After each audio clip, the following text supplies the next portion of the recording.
This summer I went to Skomer Island. It's an absolutely fantastic experience that I'd recommend to anyone. There are 40,000 puffins to be seen. There are 3 shots that I'd really recommend to anyone going that you need to get. In this video, I'm going to show you absolutely everything that you need to be able to get these photos. Let's start with the gear. Even though there are 40,000 puffins, they're about the size of a toaster, so you're going to need a long lens to be able to get them, especially when they're in flight. This right here is the Sigma 150-600, so a lens that can zoom a very long way.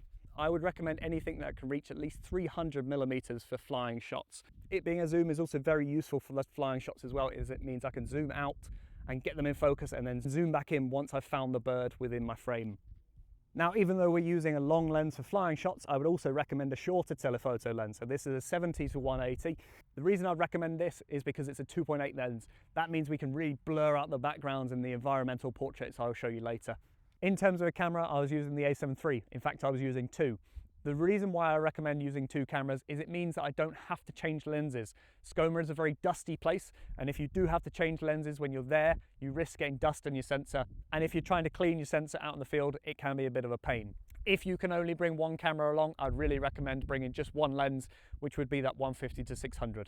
I'm not sponsored by any of these products. It's just gear that I use all the time for wildlife and weddings. There are affiliate links down below, so if you are interested in buying them, please do use them as it helps the channel out.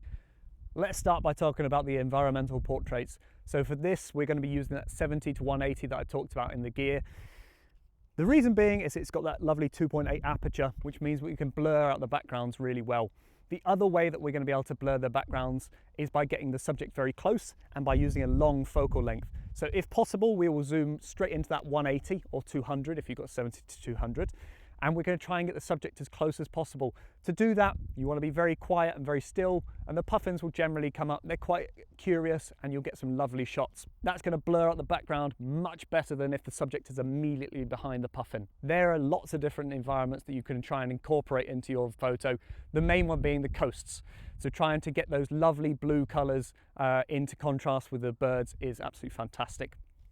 I would recommend using a shutter speed of at least 1/800th of a second to try and reduce the blur. Especially on a sunny day, it won't matter too much and it'll keep your ISO relatively low. I would also recommend getting down really low onto the ground. The paths can be quite dusty, so please do be careful, and also be very careful where you're stepping because there's lots of burrows everywhere along the paths, so be very careful of that. These burrows are found throughout the island and the puffins use them as homes throughout the summer. But getting down to eye level will allow for a more intimate looking shot, which I think really adds to the photo. When shooting environmental portraits, I think it's very important to remember the rule of thirds. The rule of thirds is a technique that you can use to compose your images. The best way to imagine it is to divide your frame into 9 equal parts like this, and then putting your subject onto one of these lines or their intersections. When thinking about the rule of thirds, you want to be thinking about which way the subject is facing. Ideally, you want the subject to be facing into the frame. Now we're going to start talking about my favourite stuff, which is the birds in flight shots. Now, it was a very windy day where we went, so the usual spot that most people recommend, the wick, was actually a very bad spot to photograph on that day. The reason being is that wind was coming towards us. That means that the puffins were absolutely flying in. They were using that wind and then just landing perfectly. It was phenomenal to watch, but very hard to get photographs of them flying. So what we ended up doing was walking to the other side of the island where we could get the wind behind us. That meant that as the puffins were flying in, they were flying into the wind, which would naturally slow them down, making it easier to photograph them. But still, there's lots of tips that you'll need to use to get the right shot. The first of which is setting the right shutter speed.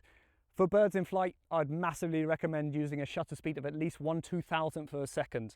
This right here is a photograph taken at 1/2000th of a second. You can see that it is massively sharp throughout. However, if we reduce it down to 1/800th of a second, you get a photo like this, which looks great. However, once you zoom in, you'll see that it's more blurry than I'd want it to be.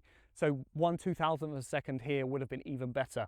We should also look for predictable behaviours of the birds. I'm going to put this down there because it's quite heavy. Once I'd watched the birds for a little while, there were certain predictable flight paths that I could follow. That meant that it was very easy for me to predict where a bird was going to appear from and where it was likely going to land, meaning it's very easy to track the shots. So that's what I did repeatedly until I got the shot that I wanted, like this. Whilst tracking the birds, I used the zoom to its full extent. To do this, I zoomed out to get the bird in focus and then slowly zoomed in as I started to track the bird. Most shots I ended up taking were about 300mm, not 600mm. On the day, they were just too small to get at 600mm, and I really don't mind cropping, and I can denoise in post. When I'm shooting the puffins in flight, I make sure I'm using a very high frame rate, so as many shots as I can a second. That gives me the best chance of getting a shot in focus. It also gives me a great variety of wing positions to choose from. The final shot I'd like to talk about, and all credit for the name goes to my friend and fellow YouTuber, Wildlife with Cookie. Go check out his channel, he's an absolutely fantastic guy.